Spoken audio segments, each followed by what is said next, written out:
काही अन्य बातम्या. गृहराज्यमंत्री योगेश कदम यांनी आज मस्साजोगमध्ये जाऊन दिवंगत संतोष देशमुखांच्या कुटुंबाची भेट घेतली. भेटीदरम्यान त्यांनी संतोष देशमुखांच्या हत्येच्या तपासावर चर्चा केली. ज्यांच्यावर शंका आहे त्या अधिकाऱ्यांना माफ करणार नाही असं आश्वासन योगेश कदमांनी दिलं. तसंच संतोष देशमुखांना न्याय द्यायचा असेल तर आरोपींना फाशी झालीच पाहिजे असंही योगेश कदम म्हणाले.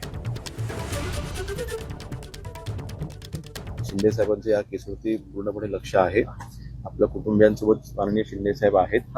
हा संदेश घेऊनच फक्त आज मी इथे आलोय. पोलीस प्रशासनाला ज्या सूचना द्यायच्या आहेत त्या आम्ही दिलेल्याच आहेत. आता ज्या गोष्टी तुम्ही मला निदर्शनास आणून दिलेल्या आहेत, जेल प्रशासन असेल किंवा मग जे काही बाहेरनं जी लोक येत आहेत ते दहशत पसरवणं असेल किंवा त्यांचं जे स्थलांतर करणं असेल, या बाबतीमध्ये मी आजच माझ्या स्तरावरचे जे आदेश आहेत ते मी आता दिलेलेच आहेत. परंतु ज्या गोष्टी मला मुख्यमंत्री साहेब आणि शिंदे साहेबांसोबत चर्चा करणं गरजेचं आहे.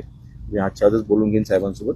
पहिली आपली जी मागणी जी योग्य वाटते मलाही, त्यांच्या इथून स्थलांतर करणं आणि त्यांना अन्य ठिकाणी ठेवणं, जेणेकरून त्यांचा प्रभाव या केसवरती कुठल्याही पद्धतीचा पडणार नाही.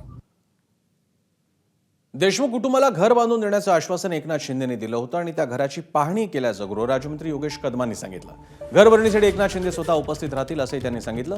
फक्त गरज नाही तर वैभवीच्या शिक्षणाचा खर्चही शिंदे करणार असल्याचं योगेश कदम यांनी सांगितलं. 15 दिवसामध्ये आपण जवळपास सुद्धा प्लेनपर्यंत आपण आलेलो आहोत.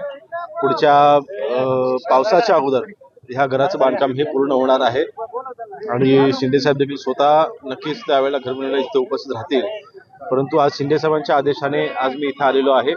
माननीय शिंदे साहेबांना ज्यावेळेला ही बातमी समजली होती की आपल्या चॅनलच्या मार्फत की ज्या कुटुंबावरती इतकं मोठं संकट आलं त्या कुटुंबाला राहण्यासाठी घर नाही, त्यावेळेस माननीय शिंदे साहेबांनी हा पुढाकार घेतला आणि या घराच्या बांधकामाला सुरुवात केलेली आहे.